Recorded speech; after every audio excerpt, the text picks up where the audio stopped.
Good morning students, Mehta PG college की digital classes में आप सभी का स्वागत है। जैसे आपको पता है, as you very well know, कि अपनी जो क्लासेज, एक मिनट,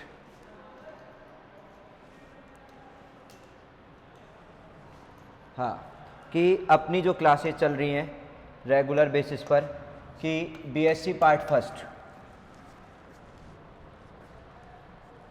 कौन सी क्लास चल रही है? BSc part first.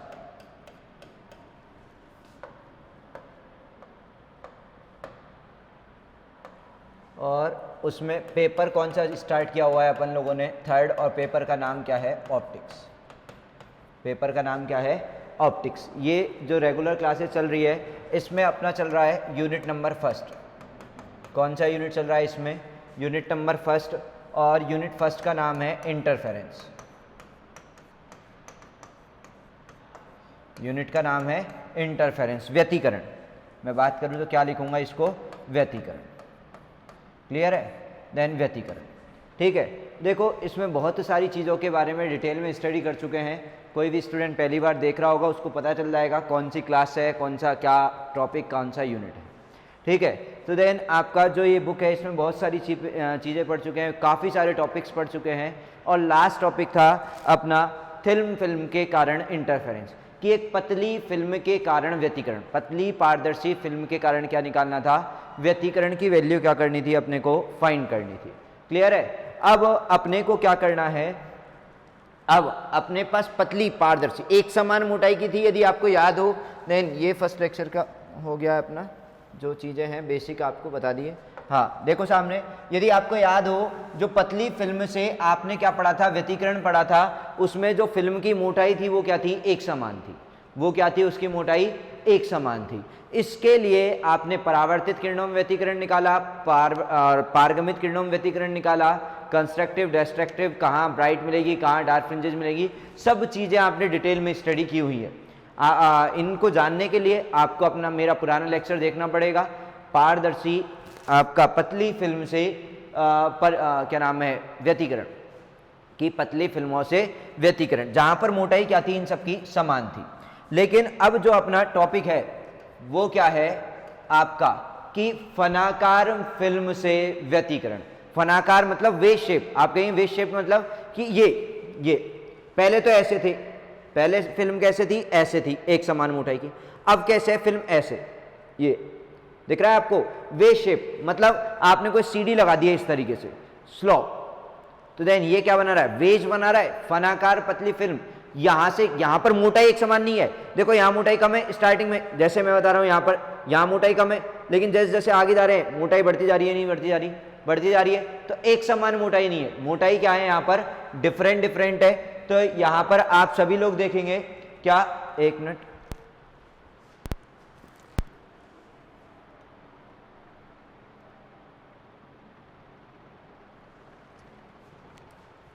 हाँ,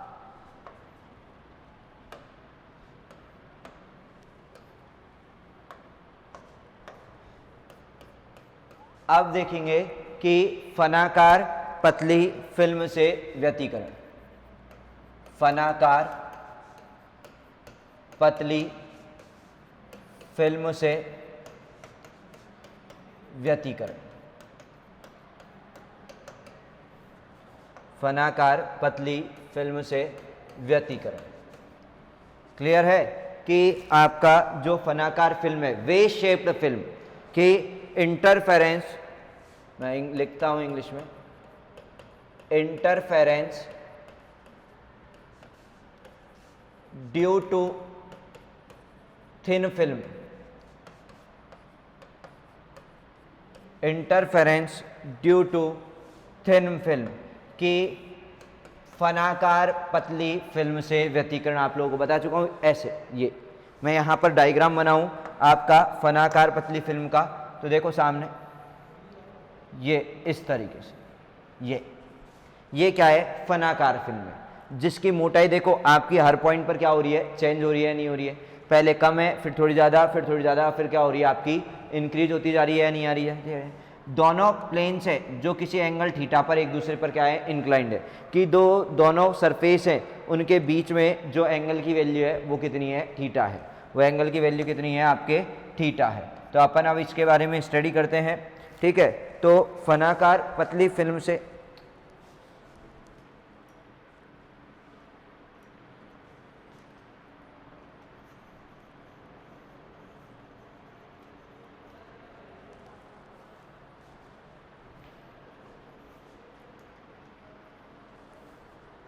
हाँ, फनाकार पतली फिल्म से विवर्तन, व्यतिकरण, ठीक है। ये टॉपिक है जिसके बारे में अब क्या करेंगे, अपन स्टडी करेंगे, ठीक है।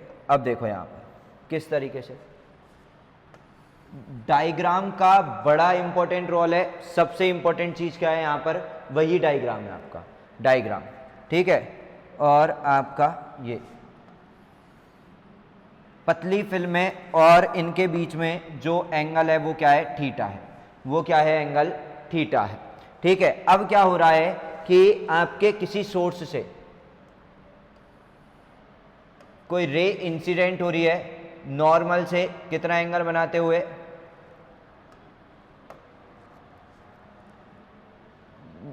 नॉर्मल से, ये नॉर्मल है, इससे इंसिडेंट आई एंगल बनाते हुए एक पॉइंट है ए, उस पर क्या हुई है, इसके जो फनाकार फिल्म है ऊपर की सरफेस पर एक रे इंसिडेंट हुई है और इसका यहाँ से क्या हुआ, परावर्तन हो गया। इंसिडेंट एंगल आई बनाते हुए ही इसका क्या हो गया, यहाँ पर परावर्तन हो गया उसी एंगल से, ठीक है। जो यहाँ पर आपकी रे इंसिडेंट हुई है कि ये एस है और ये पॉइंट मान लो आपका कौन सा है, ए पॉइंट है। ये कौन सा पॉइंट है, ए पॉइंट है, ठीक है। ए पॉइंट दिख रहा है आपको ग्रीन कलर में। यहाँ पर जो इंसिडेंट हुई है उसका कुछ भाग मान लो जैसे R1 डायरेक्शन है, ये कौन सी है, R1, कौन सी है, R1 है, कि यहाँ पर क्या हो गया है, वो चला गया है, ठीक है। R1 डायरेक्शन में क्या कर गया है, ए R1 डायरेक्शन में परावर्तित हो गई है।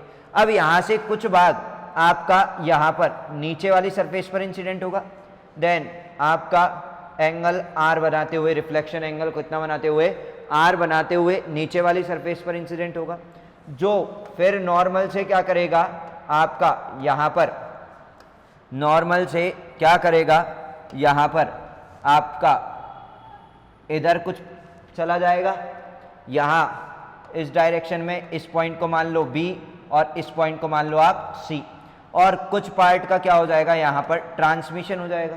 कुछ पार्ट का क्या हो जाएगा, ट्रांसमिशन हो जाएगा या नहीं हो जाएगा, हो जाएगा।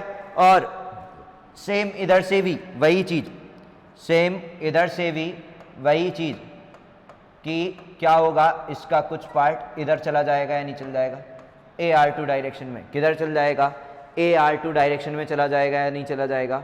और कुछ पार्ट कहाँ आएगा, दोबारा नीचे की ओर। कुछ पार्ट क्या आएगा, नीचे की ओर आएगा या नहीं आएगा। दिख रहा है, नहीं दिख रहा, सब लोगों को दिख रहा है, नहीं दिख रहा, दिख रहा है कि क्या है, एक आपकी वे शेप फिल्म है जिसका रिफ्रैक्टिव इंडेक्स क्या है, म्यू है। उस पर किसी सोर्स से जो फनाकार फिल्म है उसके ऊपरी पृष्ठ पर बिंदु ए पर नॉर्मल से, नॉर्मल का नाम भी दे देता हूं मैं यहाँ पर, नॉर्मल का नाम है एन,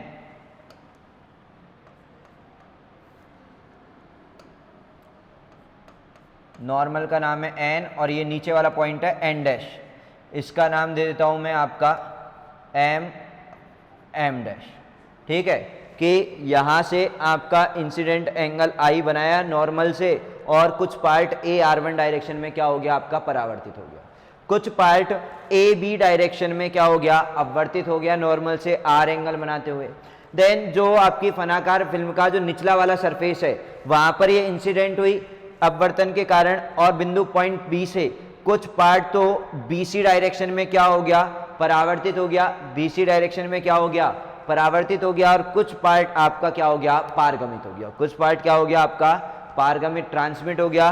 बिंदु C से भी आपका कुछ पार्ट क्या हो गया, दोबारा अपवर्तित हो गया R2 डायरेक्शन में, और कुछ पार्ट क्या हुआ आपका, उसका उसी मीडियम में क्या आ गया है, वापस आ गया। क्या आ गया है भाई, उसी मीडियम में क्या आ गया, यहाँ पर वापस आ गया है। क्लियर है, कोई डाउट किसी को कि आपका क्या हुआ है यहाँ पर, क्लियर है। दैट ये सारी चीज़ें तो अपना क्या है, कि यहाँ से जो लैंग्वेज है कि आपका फनाकार फिल्म से व्यतिकरण।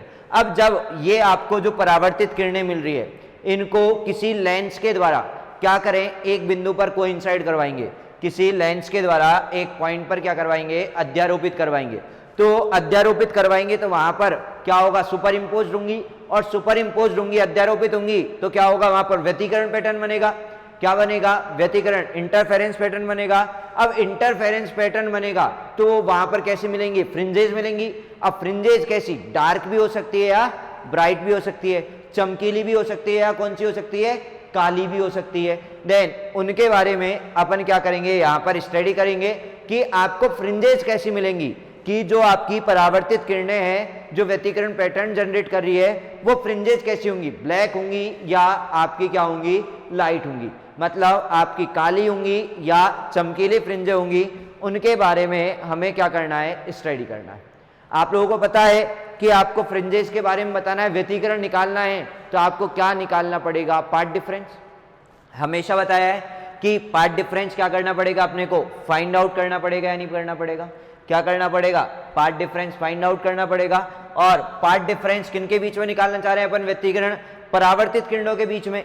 किनके बीच में निकालना चाह रहे हैं, व्यतिकरण परावर्तित किरणों के बीच में। तो देन आप यहां पर पार्ट डिफरेंस फाइंड करेंगे तो जैसे पिछले वाले में क्या था कि पतली फिल्म से व्यतिकरण में कि अपन क्या डालेंगे, एक परपेंडिकुलर डालेंगे। क्या डालेंगे, परपेंडिकुलर डालेंगे और इसको क्या करेंगे, सॉल्व करेंगे। लेकिन ये डायग्राम आपका मैंने अभी आपको समझाने के लिए बनाया है तो चीजें थोड़ी घिचपिच हो रही है। मैं इसको थोड़ा बड़ा बनाऊंगा डायग्राम, क्योंकि वहां पर मेरे को बहुत सारे पॉइंट को मेंशन करना पड़ेगा कि मेरे को परपेंडिकुलर यहां से भी डालना है, यहां से भी डालना है, वो पॉइंट्स को क्या करना पड़ेगा, मेंशन करना पड़ेगा। इसलिए मैं इस डायग्राम को क्या करूंगा, थोड़ा सा बड़ा बना के आपको कैलकुलेटिव चीजें अब इसमें क्या करूंगा, एक्सप्लेन करूंगा। ठीक है, इसमें क्या करूंगा, अब कैलकुलेटिव चीजों को क्या करूंगा, यहां पर एक्सप्लेन करूंगा।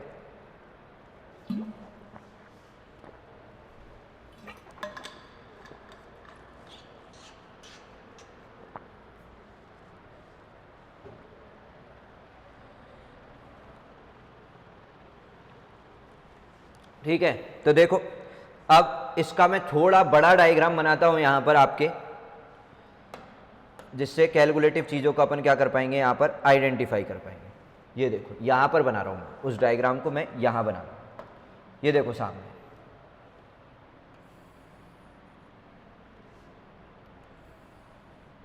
इतना बड़ा नहीं होता है लेकिन अपन डायग्राम को एक्सप्लेन करने के लिए अपन बना रहे हैं कि ये इतना बड़ा है। ठीक है, कि वे शेप में एक और दोनों के बीच की मोटाई बहुत ज़्यादा इतनी नहीं होती है। सॉरी,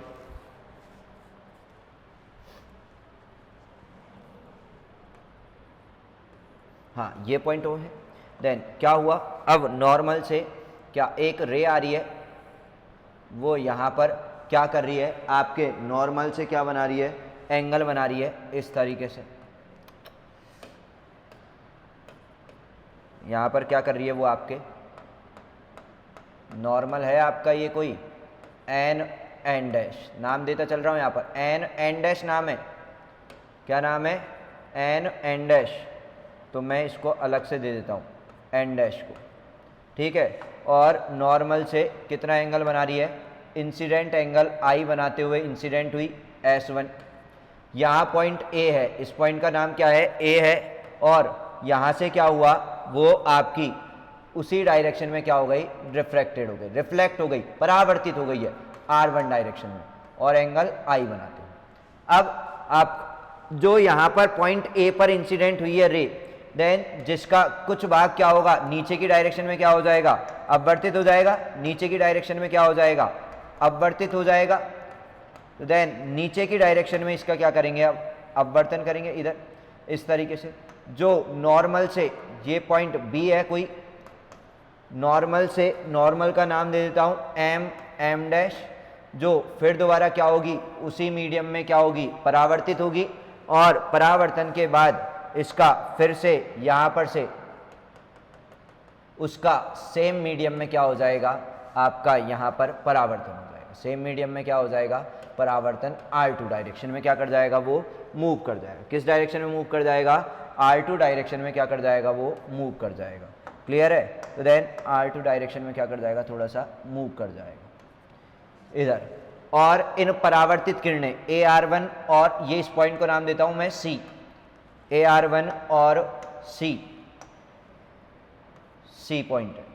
AR1 और CR2 के बीच में क्या निकालना है अपने को, व्यतिकरण फाइंड करना है। क्या फाइंड करना है, व्यतिकरण। और इधर से कुछ भाग दोबारा यहीं आ जाएगा और इस तरीके की प्रोसेस क्या चलती रहेगी आपकी, कंटिन्यू क्या रहेगी, चलती रहेगी। लेकिन अभी इसका काम नहीं है तो इसको अपन क्या कर देते हैं, यहाँ से हटा देते हैं।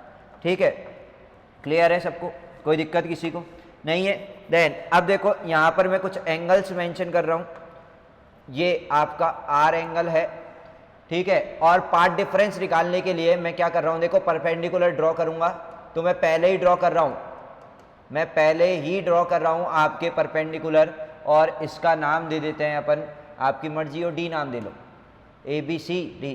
और एक परपेंडिकुलर मैं ये वाला भी ड्रॉ कर रहा हूँ, आपको दिख रहा है, C से AB पर एक क्या ड्रॉ किया है, परपेंडिकुलर ड्रॉ किया है, जिसका नाम दे रहा हूँ मैं G, जिसका नाम क्या दे रहा हूँ मैं, G नाम दे रहा हूँ। क्यों ड्रॉ किया है, क्योंकि ये अभी आपको पता चलेगा, मैं पहले ही इसीलिए मैंने कहा ना कि डायग्राम में ये चीज़ें मेरे को मेंशन करनी है, वो छोटा डायग्राम है उसमें मेंशन नहीं होंगी, तो देन इस पॉइंट का क्या नाम दे दिया मैंने, G नाम दे दिया। क्लियर है, कोई डाउट है किसी को यहाँ पर, क्लियर आ गया समझ में। देन पारगमित तो रह गई, पारगमित तो आपने बनाई नहीं है, देन पारगमित भी तो होगी ना रे, कि भाई यहाँ से क्या हो जाएगी आपकी कुछ रे, पारगमित भी हो जाएगी, ये यहाँ गई है वहाँ पर, ठीक है, पारगमित हो जाएगी आपकी। और मैंने क्या किया, यहाँ से एक परपेंडिकुलर ड्रॉ कर दिया, यहाँ से क्या कर दिया, एक परपेंडिकुलर ड्रॉ करने से पहले, एक मिनट रुको, क्योंकि ये लेंथ क्या होनी चाहिए, सेम होनी चाहिए। हाँ अब ठीक है, क्योंकि ये दोनों जहाँ पर कट करेंगे, दोनों की हाइट देखो, यहाँ ये पॉइंट कोई भी मान लो, आपको लग रहा है कि भाई मान लो इसको E मान लो, इसको F मान लो, ये पॉइंट F है, ये पॉइंट कौन सा है, E है। इस E पॉइंट से यानी CE और EF सेम हाइट में क्या करेगा, कट करेगा। बताऊंगा सारी चीज़ें आपको कैसे क्या होंगी। तो देन डायग्राम क्लियर है। अपन ने क्या किया कि भाई कोई रे एस सोर्स से इंसिडेंट करवाई, जो नॉर्मल से आई एंगल बनाते हुए AR1 डायरेक्शन में परावर्तित हो गई, जिसका कुछ भाग AB डायरेक्शन में क्या हो गया, अपवर्तित हो गया। और अपवर्तित बिंदु जो सरफेस नीचे वाली सरफेस है, लोअर सरफेस पर इंसिडेंट हुई, जहां से आपकी रे क्या हुई, यहाँ से इसका कुछ भाग BC डायरेक्शन में परावर्तित हो गया और कुछ भाग आपका BF डायरेक्शन में क्या गया, पारगमित कर गया। ठीक है, देन बिंदु C पर इंसिडेंट हुई, जिससे क्या हुआ आपका, यानी यहाँ क्या हुआ, सबसे पहले अपवर्तन, फिर परावर्तन, और फिर अपवर्तन के बाद जो रे मिल रही है CR2। देखो अपवर्तन हुआ, फिर परावर्तन, और फिर अपवर्तन के बाद जो CR2 रे मिल रही है, अपवर्तन परावर्तन अपवर्तन के बाद जो CR2 रे मिल रही है, ये तो अपने को AR2 और CR2 के बीच में क्या निकालना है, व्यतिकरण निकालना है। क्या निकालना है, व्यतिकरण, इंटरफेरेंस। तो इंटरफेरेंस फाइंड करने के लिए अपने को क्या करना पड़ेगा, पार्ट डिफरेंस निकालना पड़ेगा। और पार्ट डिफरेंस निकालने के लिए अपन ने क्या किया, इन दोनों के बीच में पार्ट डिफरेंस निकालने के लिए बिंदु C से AR1 पर क्या डाला है, एक परपेंडिकुलर डाला CD। कि आपने क्या किया कि बिंदु C से AR1 पर एक परपेंडिकुलर डाला, क्या नाम दिया उसका, CD। क्या नाम दिया उसका, CD नाम दिया। अब अपन क्या निकालेंगे, पार्ट डिफरेंस निकालेंगे। क्या निकालेंगे यहाँ पर, पार्ट डिफरेंस निकालेंगे। क्लियर है। तो देखो मैं लिख रहा हूँ यहाँ पर, आपको ये लैंग्वेज है जो आपको मैंने बताई है, ये आप लोग लिख लेंगे। ठीक है, अब अपन क्या करते हैं, अपना कैलकुलेटिव पार्ट, कि किस तरीके से चीज़ों को क्या करना है, अपने को यहाँ पर सॉल्व करना है। ठीक है, तो देखो यहाँ पर क्या होगा, अपने को क्या निकाल,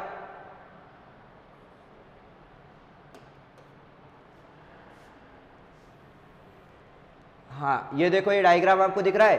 देन अब क्या करना है, अपने को यहाँ पर चीज़ों को सॉल्व करना है।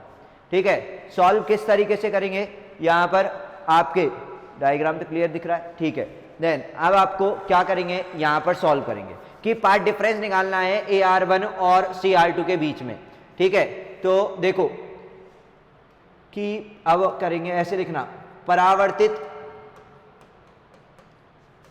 किरणों के मध्य व्यतिकरण, दिख रहा है सबको? नहीं दिख रहा? ये लो, दिख रहा है अब? अभी भी नहीं दिख रहा है, थोड़ा सा जूम इन कर देते हैं। ठीक है, अब तो दिख गया होगा आई थिंक आप सभी लोगों को कि परावर्तित किरणों के मध्य क्या देखना है? व्यतिकरण। तो व्यतिकरण देखने के लिए अपने को क्या करना पड़ेगा? यहां पर पाथ डिफरेंस निकालना पड़ेगा। क्या निकालना पड़ेगा? Path difference. तो देखो AR1 तथा CR2 के मध्य, AR1 तथा CR2 के मध्य पथांतर ज्ञात करने के लिए, पथांतर ज्ञात करने के लिए,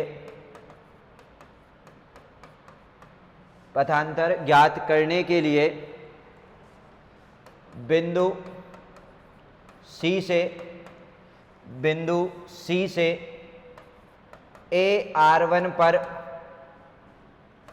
एक लंब, AR1 पर एक लंब CD डालते हैं, CD डालते हैं। कि अपन ने क्या डाला? एक परपेंडिकुलर क्या ड्रॉ किया? CD, ये वाला, ये क्या ड्रॉ किया अपन ने? परपेंडिकुलर। ठीक है, तो देखो पथांतर फाइंड करने के लिए अब यहां पर मैं क्या लिख रहा हूं? ठीक है, तो पथांतर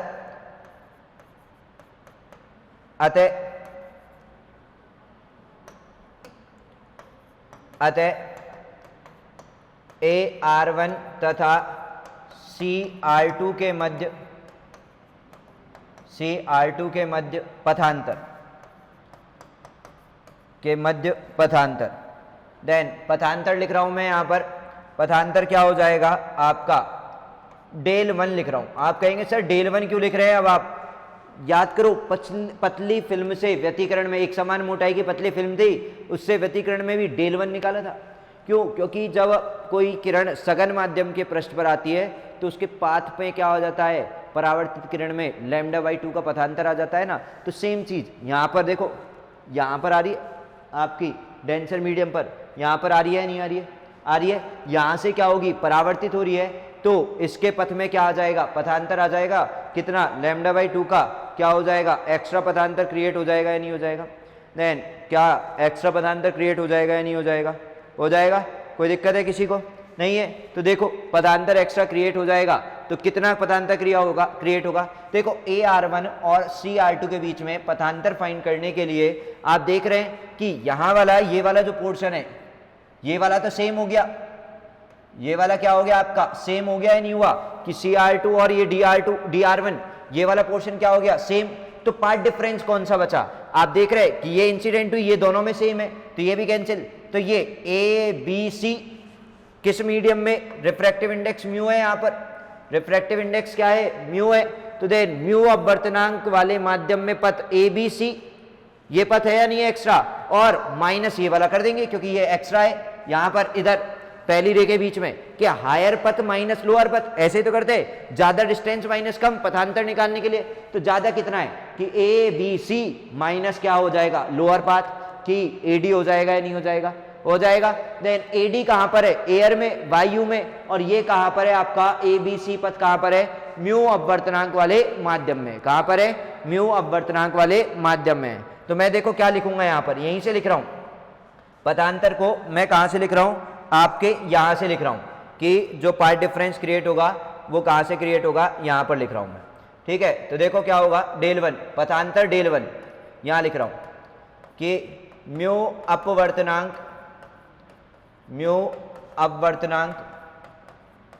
वाले माध्यम में पथ म्यू अपवर्तनांक वाले माध्यम में पथ कितना चला है वो ABC कि भाई म्यू मीडियम के अंदर आपका कितना पथ चला है ABC पथ चला है माइनस वायु में पथ एयर में कितना है AD तथा वायु में कितना है AD पाथ है या नहीं है। वायु में पथ कितना हो जाएगा AD हो जाएगा या नहीं हो जाएगा कि म्यू अपवर्तनांक वाले माध्यम में पथ ABC और माध्यम में पथ कितना हो जाएगा वायु आपके एयर में कितना हो जाएगा AD हो जाएगा या नहीं हो जाएगा। एयर में कितना हो जाएगा आपका AD हो जाएगा या नहीं हो जाएगा, हो जाएगा, क्लियर है। देन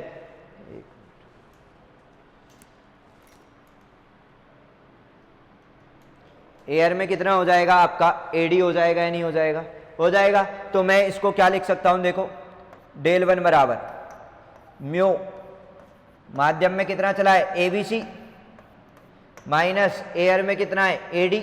यहां कहेंगे म्यू क्यों नहीं लगाया, म्यू लगा दो, लेकिन एयर के लिए म्यू की वैल्यू क्या होती है, 1 होती है या नहीं होती है।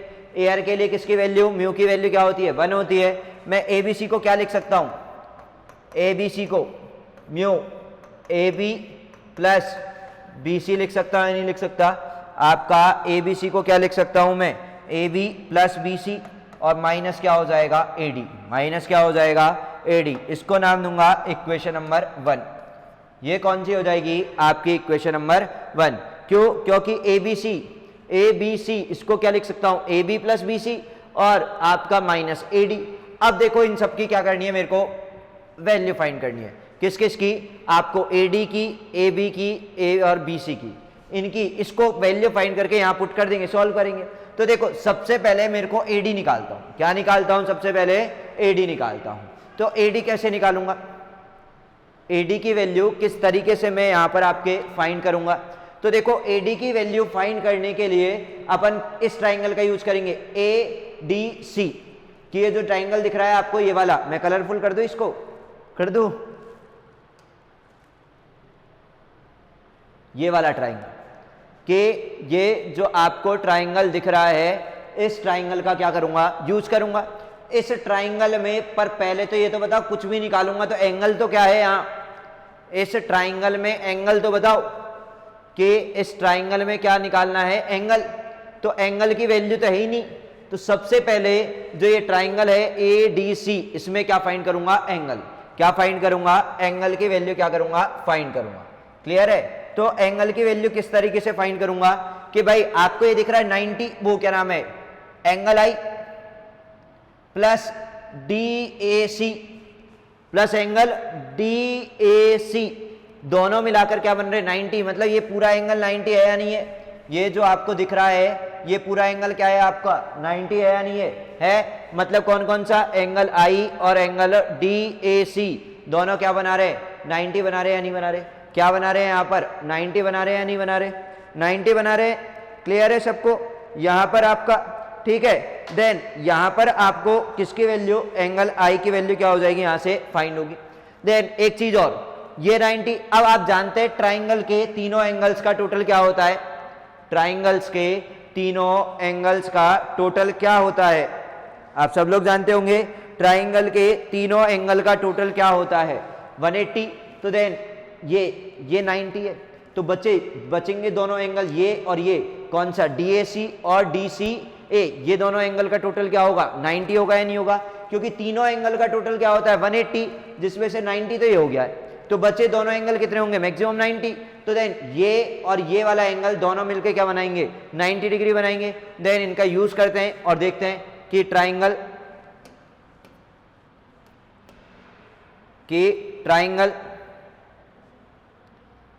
कौन सा ADC, मैं यहां लिख रहा हूं कि ट्राइंगल ADC में आपने अभी देखा यहां पर ध्यान से देखें, ये देखो ADC में angle I plus DAC, angle I plus DAC कि एंगल I प्लस DAC बराबर 90 है, क्योंकि नॉर्मल से एंगल बना रहा है। कहां से बना रहा है, नॉर्मल से। इक्वल्स टू में देखो, इक्वल्स टू में किसके बराबर होगा, यहां देखें आप, ये देखो मैंने बताया इस ट्राइंगल में कि ये 90 है, तो इन दोनों का टोटल भी क्या होगा 90। मतलब कौन सा DAC और DCA, इन दोनों का टोटल भी क्या होगा 90, equals to angle DAC plus angle DCA, ये दोनों मिलकर भी क्या बना रहे 90। देन यहां से आप देखेंगे कि ये वैल्यू तो क्या हो गई आपकी कट हो गई, तो आपका क्या वैल्यू आ जाएगा, एंगल DCA की वैल्यू क्या आ गई, एंगल I। क्या वैल्यू आ गई एंगल की वैल्यू, एंगल I आ गया। क्या फाइंड हो गया यहां पर, एंगल I। तो डी ए सी एंगल की वैल्यू क्या आ गई आपके आई, मतलब डी ए सी कौन सा एंगल है